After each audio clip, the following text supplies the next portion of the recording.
नमस्कार दोस्तों, मैं आपका दोस्त नवीन और आप सुन रहे हैं एक और रोमांचक हॉरर कहानी जो आज मैं खुद आपको सुनाऊंगा।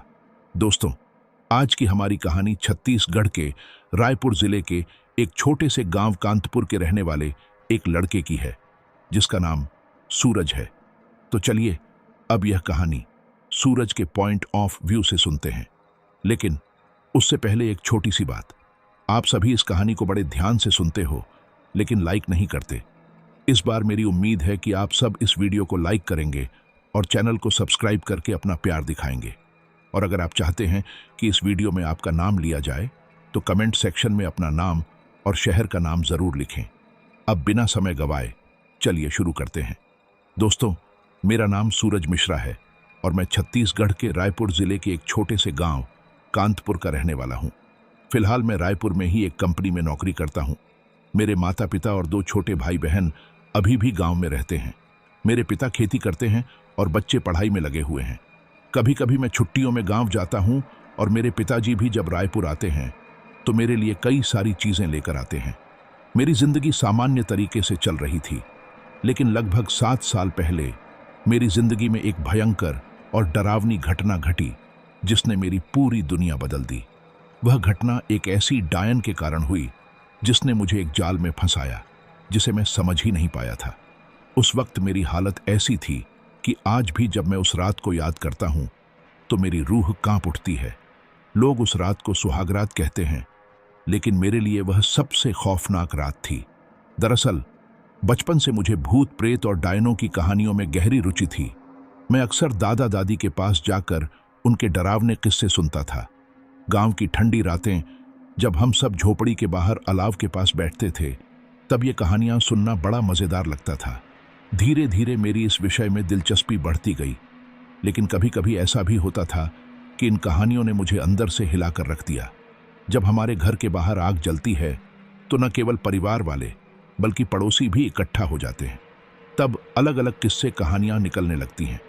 मेरे गांव के एक बुजुर्ग चाचा से मैंने डायनों के बारे में सुना था। मैं सोचता था कि डायन कैसी होती होगी। लोग कहते थे कि डायन अपने रूप को बदल सकती है, उसके आसपास सड़ी हुई दुर्गंध आती है और उसकी कोई परछाई नहीं होती। सबसे खास बात यह थी कि उसकी पहचान उसके उल्टे पैरों से होती है। कहते हैं कि डायन इंसानों का खून पीकर अपनी ताकत बढ़ाती है। जिन औरतों का बच्चा हुआ हो या जो नई नई शादीशुदा हों, उन पर उसकी नज़र जल्दी पड़ती है। अमावस्या की रात वह अपनी इच्छाएं पूरी करने निकलती है और जिसे पसंद कर ले उसके पीछे पड़ जाती है। ये बातें सुन सुन मैं डरता था, लेकिन कभी नहीं सोचा था कि एक दिन मैं खुद डायन से सामना करूंगा और वो मेरी पत्नी बनकर आएगी और मेरी सुहागरात उस भयानक सच्चाई के साथ शुरू होगी।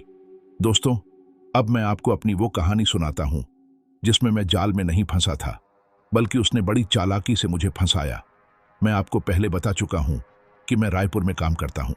कुछ दिनों से मेरी माँ कई बार फोन कर रही थी, बेटा घर आ जाओ, कुछ जरूरी बातें करनी हैं जो फोन पर नहीं हो सकती। तुम्हारी उम्र हो गई है, शादी कर लो। मैंने कई बार टाल दिया क्योंकि मैं शादी को लेकर तैयार नहीं था, पर माँ इस बार बहुत गंभीर थीं। 3 बार टाल चुका था, लेकिन आखिरी बार उन्होंने सख्ती से कहा, दिवाली तक तुम्हारी शादी तय होगी।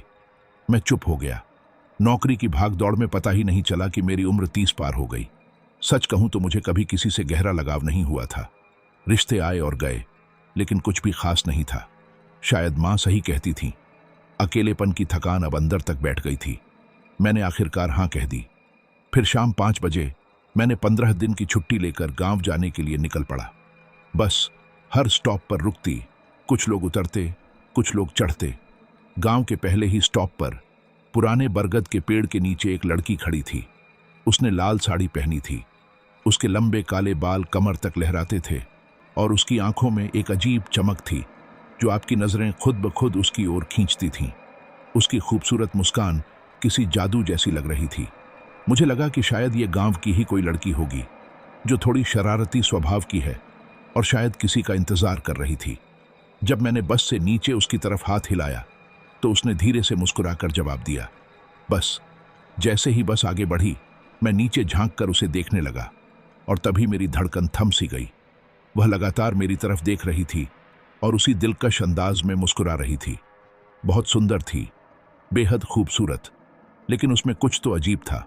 उसका नाम था नीहा। अब आप सोच रहे होंगे कि मैंने बस में बैठकर उससे बात तक नहीं की तो नाम कैसे पता चला।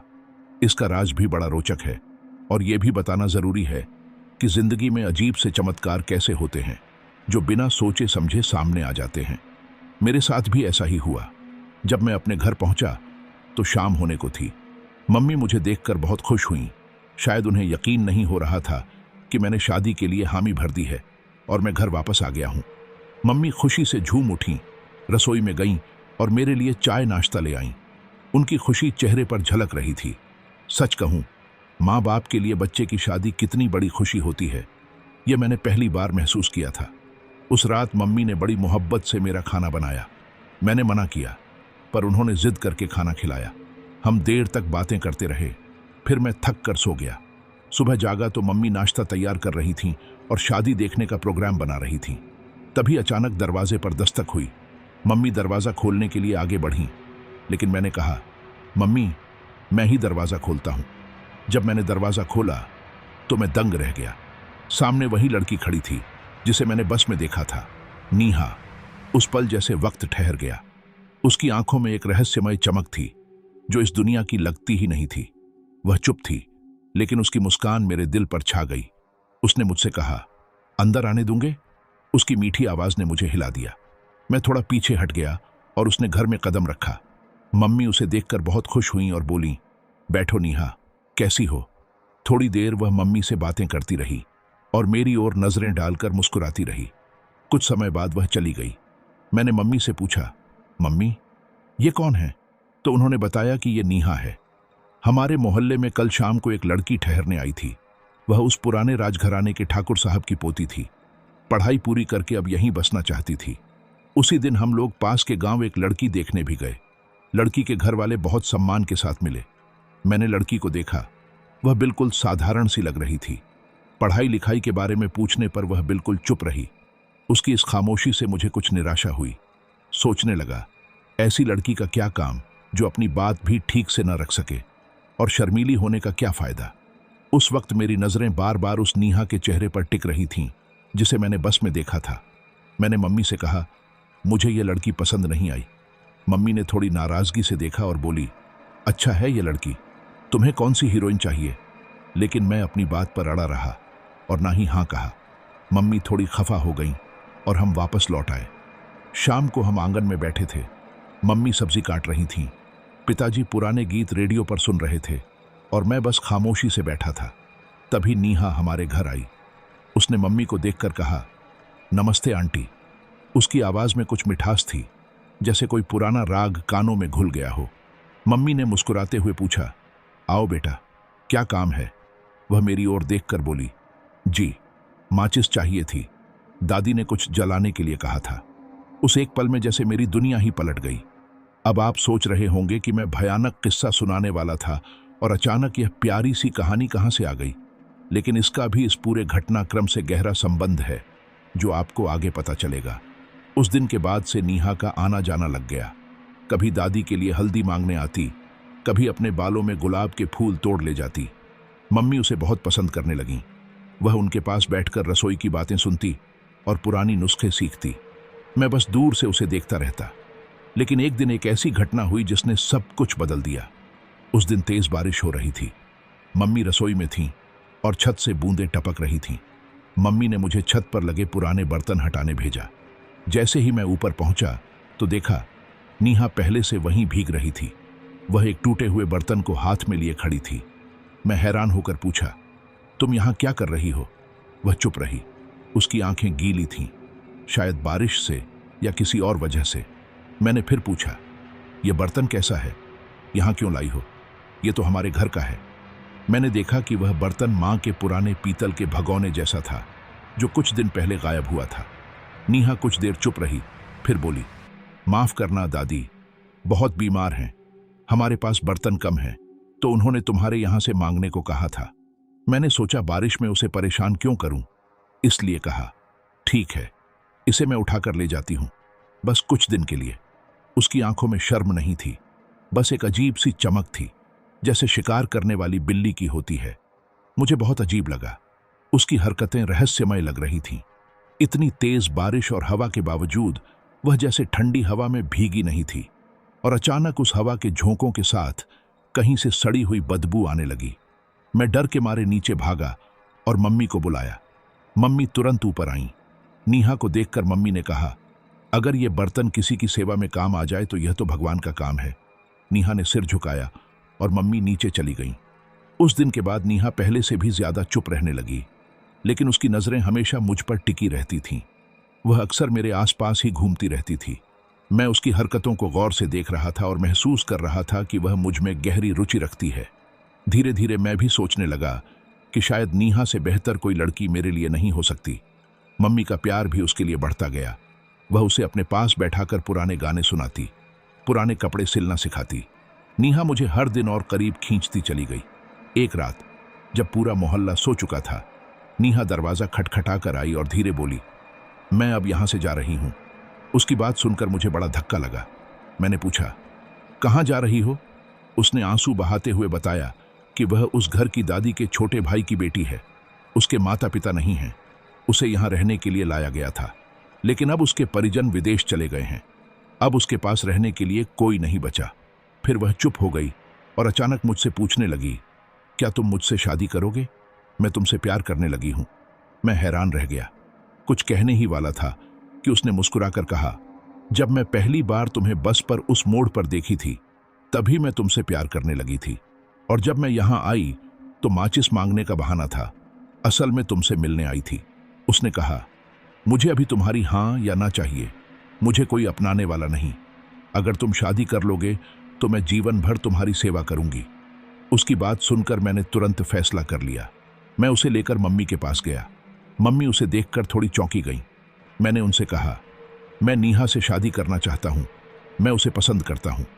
मम्मी को नीहा अच्छी लगी, लेकिन जब पता चला कि उसका कोई परिवार नहीं है और यहां भी कोई नहीं बचा तो वह सोच में पड़ गई।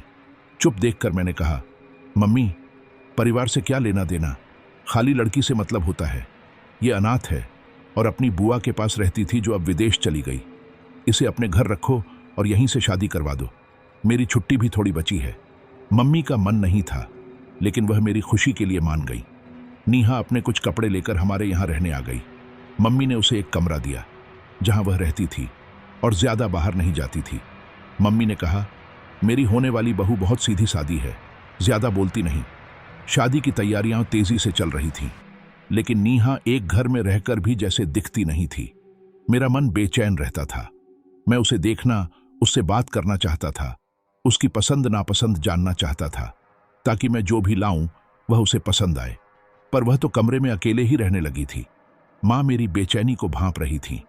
उन्होंने मुझसे कहा, शादी से पहले लड़की को बहुत देखने की जरूरत नहीं होती, और अब उसे भी शायद शर्म आ रही होगी, इसलिए उसे परेशान मत करना।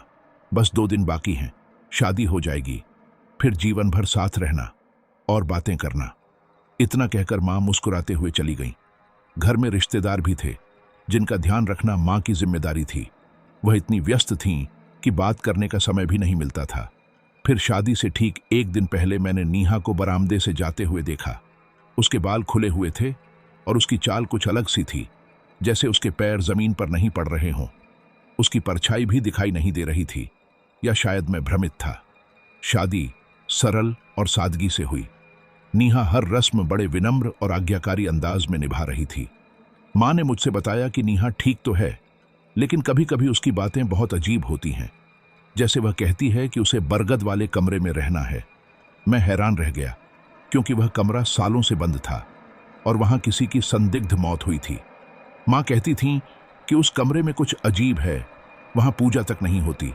खैर, शादी की सारी रस्में पूरी हो गईं और अब हमारे फेरे भी हो चुके थे। अब हम दोनों पति पत्नी थे। दोस्तों, मेरी जिंदगी की सबसे खास और खुशनुमा रात, यानी हमारी सुहाग रात आने वाली थी, लेकिन मेरे लिए यह रात सबसे भयानक साबित होने वाली थी। हम दोनों अपने कमरे में आए। नीहा घूंघट लिए खिड़की के पास खड़ी थी। उसका लहंगा इतना लंबा था कि जमीन को छू रहा था और उसके लंबे बाल कमर से नीचे लटके हुए थे, जिनमें गजरा लगा था। मेरी नजर उसकी पीठ पर थी। मैंने उससे कहा, नीहा, आज की शुभ बेला पर मैं तुम्हें कुछ देना चाहता हूं। बताओ, तुम मुझसे क्या चाहती हो? वह मेरी ओर देखे बिना बोली। अगर ऐसी बात है तो सीधी बात कहो, क्या मेरी इच्छा पूरी करोगे? मैंने हाँ कहा। फिर उसने कहा, तो चलो, आज रात हम बरगद वाले कमरे में बिताएंगे। यह सुनकर मैं हैरान रह गया। कहा, वह कमरा तो बंद पड़ा है, उसकी सफाई भी नहीं होती और शायद वहां कोई आत्मा रहती है। उसने जोर से हंसते हुए कहा, सफाई मैंने दिन में कर दी है। मुझे एडवेंचर पसंद है, यही मेरा शौक है, यही मेरी एकमात्र इच्छा है। अब तुम चाहो तो पूरा करो, नहीं तो कोई बात नहीं। मैंने मान लिया और कहा, ठीक है, चलो, लेकिन चुपके से चलते हैं, किसी को पता नहीं चलना चाहिए, सब सो जाएं। मैंने यह इसलिए कहा क्योंकि माँ ने मना किया था कि उस कमरे में मत जाना। अगर उन्हें पता चला तो वे मुझसे बहुत नाराज होंगी। नीहा इस बात से बहुत खुश हुई और उसे खुश देखकर मैं भी प्रसन्न हुआ। और इस तरह मैंने खुद ही बड़ी मुसीबत मोल ले ली, जिसे कहते हैं आग में कूदना। और सचमुच वही किया मैंने। मेरे रिश्ते में एक भाभी हंसती हंसती कमरे में आई, 2 गिलास दूध लेकर आई, एक प्लेट में मिठाई रख दी और फिर हंसी मजाक करते हुए चली गई। रात के समय जब सब सो चुके थे, हम दोनों बरगद वाले कमरे में पहुंचे। वहां एक पलंग सजा हुआ था जिस पर ताजे फूल बिछे हुए थे। मुझे नहीं पता था कि यह सब रागिनी ने खुद किया था या किसी और से करवाया था। जैसे ही कमरे में प्रवेश किया, एक अजीब सी गंध ने मुझे घेर लिया। चंदन और फूलों की खुशबू के बीच सड़ी हुई बदबू भी थी। मैंने सोचा कि शायद बंद कमरे में हवा की कमी से ऐसी बदबू आती है। हमारे घर के पश्चिमी छोर पर वह कमरा था जिसकी छत के ऊपर बरगद का पेड़ अपनी डालें फैला चुका था। इस वजह से हम उसे बरगद वाला कमरा कहते थे। नीहा वहां खिड़की के पास खड़ी हो गई। उसने पल्ले खोल दिए और बाहर अंधेरे में झांकने लगी। सामने सिर्फ बरगद की डालें दिख रही थीं। ठंडी हवा खिड़की से आ रही थी। मुझे लगा उसे बाहर की हवा और दृश्य अच्छा लग रहा होगा। मैं उससे बातें करना चाहता था, लेकिन वह चुप रही। मैंने पूछा, कुछ बोलो ना, क्या तुम मुझसे नाराज हो? आओ, कुछ बातें करते हैं। आज की रात हमारे लिए बहुत खास है। हम नई जिंदगी शुरू करने वाले हैं। अच्छा होगा कि हम एक दूसरे को करीब से जान लें। उसने मेरी ओर देखा और मुस्कुरा दी। मैं उसके पास जाकर खड़ा हो गया।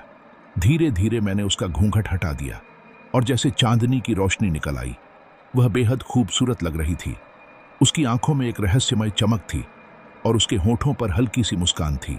मैं अब और इंतजार नहीं कर पाया। उसने मुझ में समाने जैसा प्रभाव डाला था। मैं उसके पास गया, कंधे पर हाथ रखा और चेहरे को अपनी ओर किया। वह दोनों हाथ मेरे गले में डालकर मुझसे गले लग गई। मेरी धड़कनें तेज हो गईं। इससे पहले मैंने किसी लड़की को छुआ भी नहीं था और यहां नीहा जैसे मेरे भीतर समा जाने को तैयार थी। मैं खुद को रोक नहीं पाया। धीरे से मैंने उसे अपनी गोद में उठा लिया और पलंग पर लेटाया। खुद भी उसके पास जाकर लेट गया। उसे गले लगाकर किस करने लगा। नीहा ने करवट बदली। तभी मेरी नजर उसके पैरों पर गई और मेरी सांसें थम सी गईं। उसके पैर उल्टे थे। मैं सन्न रह गया, जैसे बिजली का झटका लगा हो। यह कैसे हो सकता है? मैं हकलाया। उसने बस धीरे से सिर उठाकर मुस्कुराया। फिर एक अदा से अपनी बाहें फैलाते हुए बोली, अब तो मुझे देख ही लिया है, तो चलो सुहाग रात शुरू करते हैं। मेरा दिल जोर जोर से धड़कने लगा। ऐसा लग रहा था जैसे मेरा दिल सीने से बाहर निकल आएगा। मैं पसीने से भीग गया था और डर के मारे भागने की सोचने लगा। मैं दरवाजे की तरफ भागा, लेकिन जैसे ही मैं पहुंचा, दरवाजा अपने आप बंद हो गया। कमरे में ठंडी और रहस्यमयी हवा फैल गई। तभी नीहा उठी और धीरे धीरे उसका रूप बदलने लगा। पहले तो वह मेरी मां की शक्ल में आ गई। मैं स्तब्ध रह गया, सोचता रहा कि यह कैसे संभव हो सकता है। मैंने अपने आप को समझाने की कोशिश की कि शायद डर की वजह से मेरा दिमाग भ्रमित हो रहा है, लेकिन फिर भी यह सोचकर दिल थोड़ा शांत हुआ कि शायद मेरी मां कमरे में आई होंगी और मुझे ढूंढते ढूंढते यहां आ गई होंगी। मैं जल्दी जल्दी मम्मी को यह बात बताने लगा। मम्मी ने अचानक जोर से हंसना शुरू कर दिया, ऐसा जैसे कोई पागल हो। उनका चेहरा ऊपर की ओर था और बाल बिखरे हुए थे। मैं घबराकर उन्हें झकझोरते हुए बोला, मम्मी होश में आओ, आप ऐसा क्यों कर रही हो? मम्मी ने मेरी तरफ देखा और मैं उस वक्त डर के मारे कांप उठा। उनकी आंखें लाल सी जलती हुई लग रही थीं, जैसे खून से भरी हों, और अचानक उनका रूप बदल गया। अब वहां कोई अजनबी बुजुर्ग महिला खड़ी थी। वह मुझे देखकर गमगीन होकर जोर जोर से रोने लगी। मैं पूरी तरह हैरान था। मेरी समझ में कुछ भी नहीं आ रहा था कि यह सब क्या हो रहा है। मैंने बुजुर्ग महिला से पूछा, आप ऐसा क्यों रो रही हैं? क्या हुआ आपको? वह आंसुओं से भरी आंखों से मुझे घूरती रही और फिर उसका चेहरा फिर से बदलने लगा। अब वहां एक महिला खड़ी थी, श्रुति, मेरी पहली प्रेमिका, जो स्कूल के दिनों में मेरे साथ पढ़ती थी। उसे देखकर मेरा सारा दर्द ताजा हो गया। मेरा दिल टूट गया और आंसू मेरी आंखों से बहने लगे।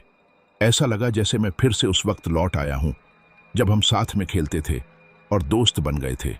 हम एक दूसरे को बहुत पसंद करने लगे थे, लेकिन जब उसकी शादी का समय आया तो उसने जिद पकड़ ली कि वह सिर्फ मुझसे ही शादी करेगी, किसी और से नहीं। पर उसके परिवार वालों ने उसे घर में बंद कर दिया और उसे मिलने जुलने से रोक दिया। फिर भी उन्होंने कहीं और उसकी शादी तय कर दी, क्योंकि मैं अलग जाति का था। हमारे प्यार को समाज ने स्वीकार नहीं किया। जब उसकी शादी मुझसे नहीं हो सकी तो वह इतना दुखी हुई कि उसने जहर खाकर अपनी जान दे दी। उसके परिवार वालों का गुस्सा मुझ पर निकला और वे मुझे मारने के लिए खोजने लगे। पर उस वक्त मेरे घर वालों ने मुझे अपनी मौसी के घर भेज दिया था, जिससे मेरी जान बच गई। आज वही श्रुति मेरे सामने खड़ी थी और उसने मुझसे कहा, सूरज, मुझे पहचानो। मैं आंसुओं से भरी आवाज में बोला, तुम ही हो श्रुति? बताओ, मुझे क्यों छोड़कर चली गई? तुमने ये कदम क्यों उठाया? उसने एक खौफनाक हंसी के साथ जवाब दिया, जो कमरे में गूंजती हुई सर्दी की लहर की तरह थी। वह आवाज सुनकर मेरी रीढ़ की हड्डी में सिहरन दौड़ गई। मैं घबराकर ऊपर देखने लगा। कमरे में अब एक औरत खड़ी थी, लेकिन उसका रूप भयानक था। उसका चेहरा झुलसा हुआ था, खाल झड़ रही थी और लाल मांस दिख रहा था, जो देखने में बेहद डरावना लग रहा था। मैं सोचने लगा कि ये जो भी है, शायद मुझे उसके भय से ही मौत आ जाए। उसने खरखराती आवाज में कहा, मैं वही हूं जिसे उसकी पहली रात से पहले जलाकर मार दिया गया था। मेरा दहेज पूरा नहीं था और ज्यादा दहेज की मांग की गई थी। जब मांग पूरी नहीं हुई तो मुझ पर पेट्रोल डालकर आग लगा दी गई और कमरे का बाहर से ताला लगा दिया गया था। वही कमरा जो मेरी नई जिंदगी की शुरुआत के लिए था, वही मेरी कब्र बन गया। मेरी सुहागरात का बिस्तर मेरी चिता बन गया। मरने के बाद भी मेरी आत्मा इसी बरगद के पेड़ के आसपास, इस मकान और कमरे में भटकती रहती है। हर साल मैं किसी दूल्हे की पहली रात पूरी करने लौटती हूँ, और मैं डायन नहीं, तुम्हारी बीवी हूँ। ये मेरी सुहागरात है। मैं डर के मारे कांप उठा और धीरे धीरे कहा, तुम डायन हो? उस रात अमावस्या थी। बाहर सन्नाटा पसरा था और मेरी रूह भीतर से कांप रही थी। नीहा ने कमरे में एक काला दीपक जलाया और तंत्र मंत्र पढ़ने लगी। तभी खुली खिड़की से तेज हवा का झोंका आया, जिसने मेरे पूरे शरीर को जकड़ लिया। मैं बेहोश होने ही वाला था कि मैंने एक खौफनाक दृश्य देखा। खिड़की से 2-3 चमगादड़ अंदर आ गए। वह भयानक रूप वाली औरत उन्हें पकड़कर खाने लगी। वह उनके खून को ऐसे चूस रही थी जैसे कोई रसीला आम हो। मैं डर के साथ साथ उल्टी आने लगी, लेकिन खुद को संभाल पाया। अब मैं बस अपने आप को बचाने के उपाय सोच रहा था। मेरा दिमाग तेजी से काम करने लगा। तभी मुझे नानी की एक सीख याद आई। डायन की पहली नजर अक्सर गर्भवती महिला या नवविवाहित पुरुष पर पड़ती है। वह सुहागरात में खून पीती है, लेकिन अगर तुलसी का पत्ता मुंह में रख लिया जाए तो वह सुरक्षित रहता है। शादी के दिन पूजा में तुलसी की डालियों का इस्तेमाल हुआ था और मैं खुद ही वह तुलसी तोड़कर लेकर आया था। कुछ अतिरिक्त पत्तियां मैंने अपनी जेब में रख ली थीं। अभी वे पत्तियां मेरे लिए किसी वरदान से कम नहीं थीं। मैंने जल्दी से सूखा तुलसी का पत्ता अपनी कमीज की जेब से निकाला और उसे मुंह में रख लिया। नीहा अचानक चिल्लाई, तुमने क्या कर दिया? और वह छत की तरफ छलांग लगाई। छत से उल्टा लटक रही थी। उसकी जीभ बाहर निकली हुई थी, आंखें लाल लाल चमक रही थीं और उसके बाल जमीन तक लटक रहे थे। मैं डर के मारे तुरंत दरवाजा खोलकर भागा और सीधे मम्मी के कमरे में पहुंचा। हांफता हुआ जमीन पर गिर पड़ा। मम्मी ने पापा, भाई बहन और रिश्तेदारों को बुला लिया। गांव से कुछ जानकार और ऊपरी हवा के जानकार भी आए। सबके साथ मैं फिर बरगद के पेड़ वाले कमरे में गया, लेकिन वहां कमरा खाली था। दीपक बुझ चुका था। मैं आंखें फाड़ फाड़ कर देखा। जो पलंग फूलों से सजा हुआ था और जो मुझे साफ सुथरा दिख रहा था, अब वहां कुछ भी नहीं बचा था। चारों तरफ मकड़ी के जाले लटके हुए थे। धूल की मोटी परत थी और एक टूटा हुआ तख्ता दीवार से टिके खड़ा था। कमरे में बहुत सारी धूल और मकड़ी के जाले थे। जमीन पर चमगादड़ों के कटे हुए पंख, खून की बूंदें और कुछ हड्डियां बिखरी हुई थीं, जिनसे भयानक बदबू आ रही थी। सड़ी हुई मांस की दुर्गंध से लगता था जैसे वहां लंबे समय से कोई मांस खा रहा हो। गांव के एक बुजुर्ग जानकार ने बताया कि बरगद के पेड़ पर एक महिला आत्मा रहती है। लोग कहते हैं कि वह पूरी तरह जली हुई थी। जब भी किसी की शादी होती है, वह नवविवाहित दूल्हे को अपने वश में करने की कोशिश करती है। उसकी आत्मा हमेशा सुहागरात की रात लौटती है और नवविवाहितों का खून पीकर अपनी ताकत बढ़ाती है। मैं कांपते हुए पूछा, पर उसे कैसे पहचाना जा सकता है? बुजुर्ग ने बताया, उसकी कोई परछाई नहीं होती, उसके पैर उल्टे होते हैं, वह पेड़ पर लटकी रहती है और उसकी सड़ी हुई बदबू चारों तरफ फैल जाती है। वह रूप बदलने वाली होती है। ये सभी लक्षण नीहा में थे। मैं हैरान रह गया। हे भगवान, मैंने डायन से शादी कर ली है। मेरा दिमाग घूम गया। मम्मी ने बुजुर्ग से पूछा, फिर क्या होता है, बताइए। बुजुर्ग ने कहा, इस इलाके में सबसे बड़े तांत्रिक से नवविवाहित जोड़े हवन और पूजा करवाते हैं ताकि उनका बचाव हो सके। ऐसा करने से वह डायन उनके पास नहीं भटक पाती। तुरंत उस जगह पर ओझाओं ने तंत्र मंत्र करना शुरू किया। उन्होंने मेरी मम्मी से कहा कि फिलहाल उन्होंने कुछ इंतजाम कर दिया है जिससे वह डायन अभी यहां वापस नहीं आएगी, लेकिन इसका मतलब यह नहीं कि वह मुझे छोड़ देगी। उसे पूरी तरह भगाने के लिए आपको किसी बड़े तांत्रिक से संपर्क करना होगा, तभी जाकर वह मेरी पीठ से हटेगी, वरना हर अमावस्या को वह वापस आएगी और मेरी जान ले जाएगी। मम्मी डर के मारे कांप उठी। हम सबने जागते हुए रात बिताई। सुबह मम्मी ने देखा कि मेरी आंखें लाल थीं और शरीर तेज बुखार से तप रहा था। फिर हमारे इलाके के सबसे बड़े तांत्रिक त्रिलोकी बाबा को बुलाया गया। उन्होंने पूरे घर का चक्कर लगाया और कहा, बरगद के कमरे में नकारात्मक ऊर्जा मौजूद है। तुमने जिस लड़की से शादी की है वह इंसान नहीं है, वह एक आत्मा है जिसकी शादी की इच्छाएं अधूरी रह गई थीं। मैंने मम्मी से पूछा, क्या इस घर में कभी कोई ऐसी मौत हुई है? मम्मी ने बताया, यह घर मेरे ससुराल वालों का है, जो मेरे ससुर के भाई का था। यहीं मेरा ससुर भी रहता था। उस कमरे का हिस्सा उन्हीं का था।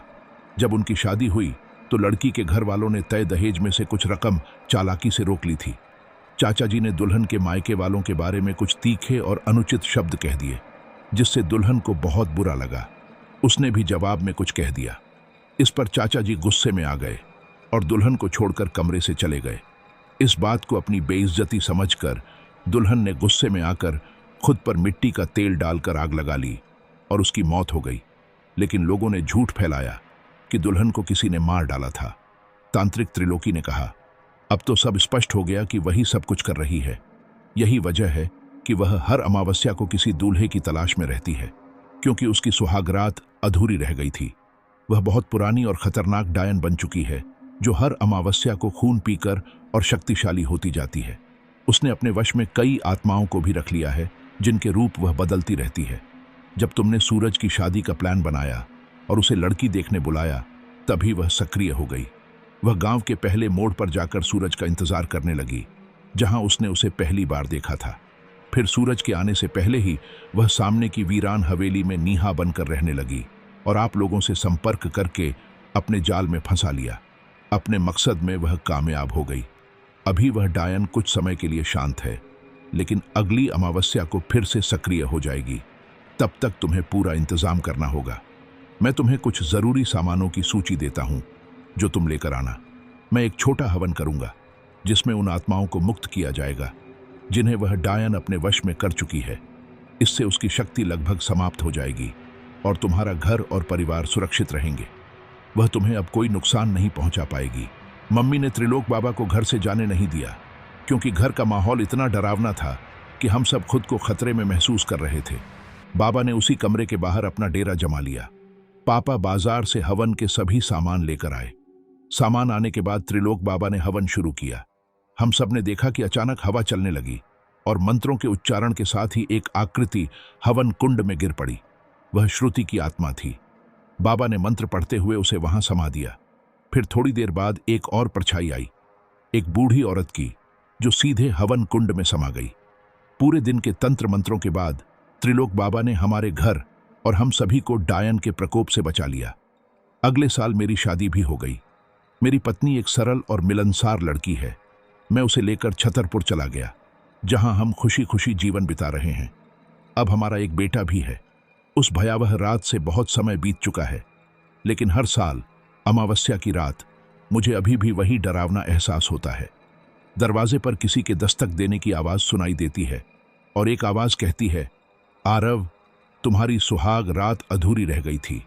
रात में अक्सर कंगन की खनक सुनाई देती है, चाय की प्याली अपने आप गिरी हुई मिलती है और तकिए पर बाल भी नजर आते हैं। कभी कभी दरवाजे के नीचे लाल रंग की साड़ी का पल्लू दिख जाता है। दोस्तों, आप सोचेंगे कि फिर तो त्रिलोक बाबा के तंत्र मंत्र विफल हो गए, लेकिन ऐसा कुछ नहीं है। ये सारी बातें मुझे केवल सपनों में दिखाई देती हैं। शायद नीहा मेरी अवचेतन मन में बस चुकी है और आज भी सपनों के रूप में लौट आती है। तो दोस्तों, आपको हमारी यह कहानी कैसी लगी? अगर आप ऐसी और दिलचस्प कहानियां सुनना चाहते हैं तो हमारे चैनल को सब्सक्राइब करना बिल्कुल न भूलें।